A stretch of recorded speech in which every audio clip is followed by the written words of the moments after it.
प्रभु यीशु मसीह के मधुर और मीठे नाम में आज दिनांक 18 अप्रैल दिन सोमवार को हम आप सब अपम के श्रोताओं का हार्दिक स्वागत करते हैं। आज के दिन के लिए जो वचन है वो लिया गया है फिलिपियों की पत्री उसका 4 अध्याय उसका 11 पद। वचन यह कहता है कि यह नहीं कि मैं अपनी घटी के कारण यह कहता हूँ, क्योंकि मैंने यह सीखा है कि जिस दशा में मैं हूँ उसी में संतोष करूँ। प्रभु मेरे प्रिय लोगों, जो कोई भी अपनी परिस्थितियों के बावजूद संतुष्ट रहना जानता है, जो कोई भी इंसान अपने दिल में खुशी के साथ परमेश्वर की स्तुति और आराधना करना जानता है, छोटे छोटे कारणों से असंतुष्ट ना होके संतुष्ट होना जानता है, वो अंत में परमेश्वर की स्तुति और परमेश्वर की बड़ाई करता है, क्योंकि उसने सारे दुखों को अपने जीवन में संतुष्टि से स्वीकार कर लिया है।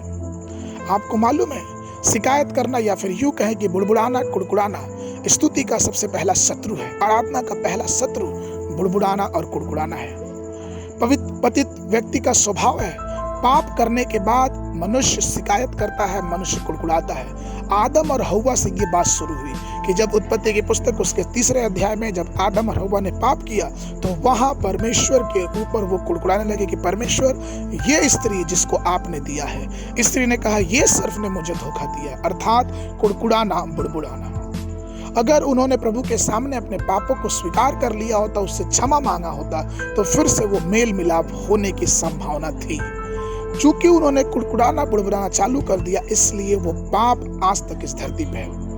परमेश्वर यहोवा हमें और आपको सिखाता है कि अगर हम परमेश्वर की स्तुति, परमेश्वर की आराधना करना चाहते हैं तो हम ये ध्यान रखें कि उसकी आराधना, उसकी स्तुति में सबसे पहले जो दुश्मन है, जो परमेश्वर के प्रशंसा के दुश्मन है, वो है हमारी कुड़कुड़ाने और बुड़बुड़ाने की आदत। यहोवा ने प्रेम पूर्वक इस्राएलियों को जंगल में से ले गया। किस प्रकार से हम जानते हैं कि उन्हें स्वर्गीय मन्ना खिलाया, उनका पालन पोषण किया, उन्हें चट्टान से पानी पीने के लिए दिया, और यहाँ तक कि रात में आग के खंभा बन के उनकी अगुवाई की, दिन में बादल का खंभा बन के उनको छांव दिया।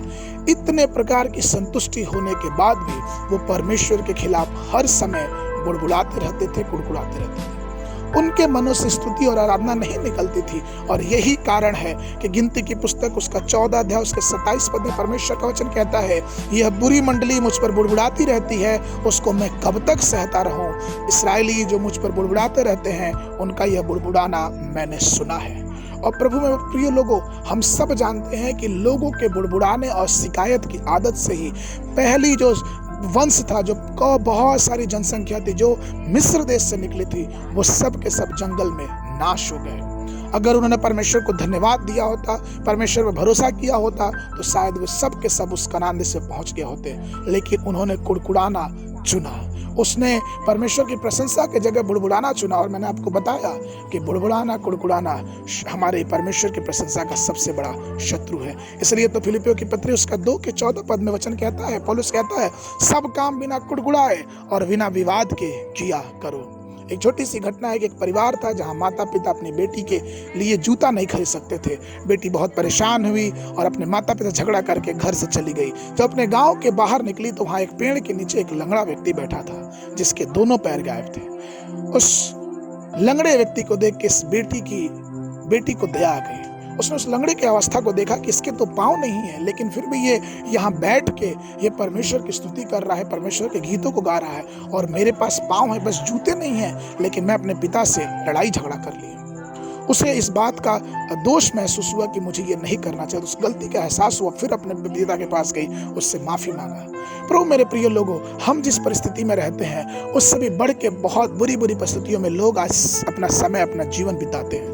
इसलिए हम जिस परिस्थिति में परमेश्वर ने हमें रखा है, हम बुड़बुड़ाना, कुड़कुड़ाना छोड़ के परमेश्वर के हर एक बातों के लिए उसका धन्यवाद दें। चाहे हम गरीबी में हो, चाहे हम परेशानी में हो, चाहे अंधकार की तराइयों में को चले, हमें चिंता करने की जरूरत नहीं है, क्योंकि परमेश्वर अपने ठीक समय पे, अपने नियत समय पे सब कुछ अच्छा करेगा। क्योंकि मैंने आपको बताया कि प्रशंसा करना, परमेश्वर की स्तुति करना ही हमारे जीवन में एक विजय को लेके आता है।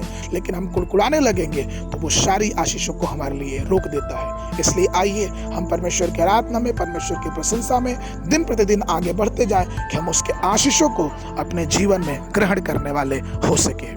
आज के बनाने के लिए जो पद है वो लिया गया इफिसियों की पत्री उसका 5 अध्याय उसके 4 पद। और ना निर्लजता, ना मूर्खता की बातचीत, ना ठट्ठे की, क्योंकि ये बातें सोती नहीं परंतु धन्यवाद ही सुना जाएगा। बाइबल पढ़ने का जो विधि है, सुबह के समय 2 सामुएल की पुस्तक उसका 3, 4 और 5वां अध्याय, संध्या के समय लूका रचित सुसमाचार उसका 14 अध्याय 25 पद से लेकर 35 पद तक। परमेश्वर आप सब श्रोताओं को बहुत से आशीष दे।